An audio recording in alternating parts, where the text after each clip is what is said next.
So, ilm is not there. And adab is not there. And people don't know the deen at all. Those who know a little bit about it, they're impressing others with this so much that the others will feel, yeah, he knows everything. And now every wrong that he is teaching others becomes the proof of Sharia. And this is the biggest fitna of the time, when people are disconnected from the ulama. They're disconnected from the true ulama. Of course, if we have no connection with the ulama, we will be giving our opinions. We will want people to follow our own opinions. And this is what we find over here, that the company of the sulaha is extremely important. This is one field where, in the field of ilm, in every field, really, it's the situation in every field that is out there. That in every field people have no knowledge. Today we see all people who are really trying to do the work of deen in any field, they have no knowledge about deen. And now they are just telling people of whatever comes to their mind. The bottom line is, just do what I'm telling you to do. That's all. That's the bottom line. Just do what I'm telling you to do. Someone is convincing people, don't follow any of the ai any of the scholars of the past. Imam Abu Hanifa, Shafi'i, Malik, Ahmad. They didn't know. Come and ask me, I will tell you what to do. And people are going by that. Some other people will tell us, just do what I'm doing. Don't go to this ulama, don't go to the mashayikh, don't go to the sulaha. You will be useless. You just go and sit in the masjid. We will teach you how to do the work of deen. And really, breaking people off from this. These mashayikh are saying, these great scholars are saying, that if you do not feel the need to sit in the company of the mashayikh, of the ulama, means your heart is dead. If you don't feel the need for it, your heart is dead. Which is a really a fact. We see great scholars of Islam. Hassan al-Basri rahmatullahi alayhi. Now, when we think about Al-Hassan al-Basri rahmatullahi alayhi, what can we think of something higher than this? All of our salasil go back to him. Hassan al-Basri rahmatullahi alayhi used to say, the way he sees things in the world, he says, there is darkness everywhere at his time. He says, ad-dunya zulma.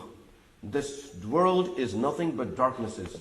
Illa majalis al-ulama. Except the gathering of ulama. If there is any nur, is in the gathering of ulama, otherwise darkness everywhere.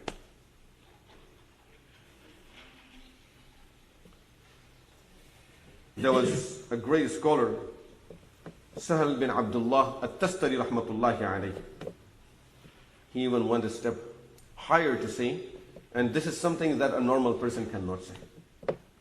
He used to say, Man arada an-nazr ila majalis al-anbiya. A person who liked to get a feel of the majalis of anbiya alayhimus salatu wassalam, falyanzur ila majalis as-sulaha. He should go and spend time in the majalis of sulaha. He should see the majalis of sulaha. You will get some feel of the majalis of anbiya over there. If you want to get a little feeling of how those majalis of anbiya alayhimus salatu wassalam were, sit in the company of the sulaha, of the virtuous people. Through that, you will get the feel of the majalis of anbiya alayhimus salatu wassalam. Allama Iqbal, I'm sure everyone have heard about him. Everyone knows how intelligent, sharp this person was, and very knowledgeable at the same time. And initially, he was saying things related to the deen that were not proper. The thing that brought the change in his life, and he was also he was the secretary for one of the organizations of Qadianis. The thing that got him out of all of this and changed his way of thinking was few hours of the company of Maulana Anwar Shah Kashmiri rahmatullahi alayhi. He did not get enough time. It was that Maulana Shah Kashmiri rahmatullahi alayhi then passed away. So Allama Iqbal didn't get enough time to spend more time in his company. But just few hours that he got of the company of Maulana Anwar Shah Kashmiri rahmatullahi alayhi, through that, first thing he did was, he went and he resigned from the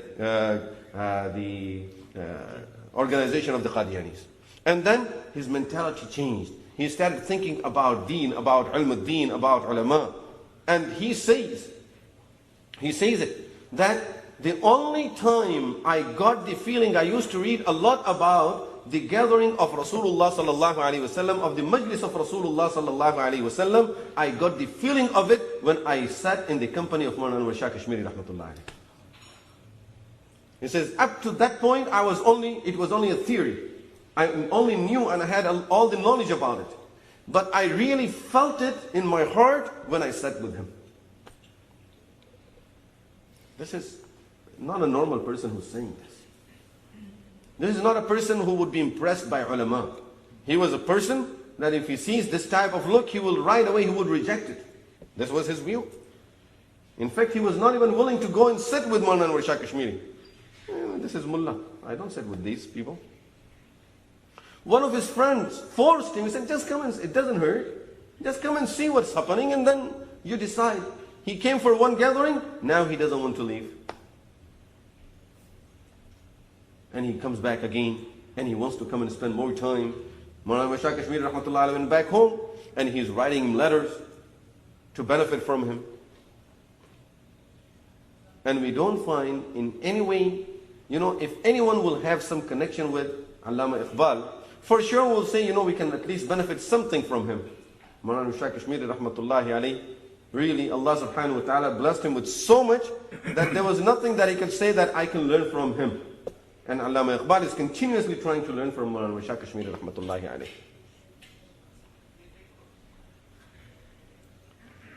Majalis of ulama, few minutes in the company of ulama, the change that comes in the sulaha, in awliyaullah, their company, just the change comes. It affects the person's whole life. We don't realize it. People, especially people who are doing any type of work of deen, ulama, who are teaching people, who are giving the durus, who are teaching tafsir, hadith, they need it even more. We need it even more in this field. Because we have the knowledge, but we don't feel it. We don't know how it happens really. We don't know how it was, Rasulullah sallallahu alaihi wasallam was really doing it until we sit over there, you get the feeling of it. You really get the feelings of it. And I'll tell you, personal experience as I'm sitting with you, alhamdulillah, we studied since childhood. Our parents put us, we were not in that field, our parents forced us, you have to learn this. Okay, teachers had to beat us up to become hafiz. So alhamdulillah, finally, we had to do it and we did it. And then we had started studying and we studied it, and alhamdulillah, Allah subhanahu wa ta'ala made the books available and the teachers available to us who with so much love and affection, they really taught us all of this. And through that, we had the opportunity of studying and learning a lot. But believe me, there are so many things. You read them, you see them, and you can give long talks about them. In fact, you can really give most learned people, you can give them information about this field, about that topic. But still, when you sit with those people, just seeing Shaykh al-Hadith rahmatullahi alayhi, just even up to this day, when I remember the look, you feel that now you know what deen is. Just by the look. When you look at these mashayikh, just that look, just these companies, if the condition as Maulana Abul Hasan rahmatullahi alayhi says, Ali Nadwi rahmatullahi alayhi says, that the condition is if the person's heart is not dead. If the heart is dead, people recite the whole Quran. Nothing, no benefit. There are people who recite one ayah and they will keep on crying for the whole night. There are people who recite the whole Quran, no effect. The hearts are dead. Imam Malik rahmatullahi alayhi says that sometime I feel that my heart, Imam Malik, that muhaddis, that faqih, he says sometimes when I feel my heart is getting a little hard. The softness of the heart towards the deen is going away. Why? Is he going to the wrong places? Or is he involved in learning and studying something wrong? No.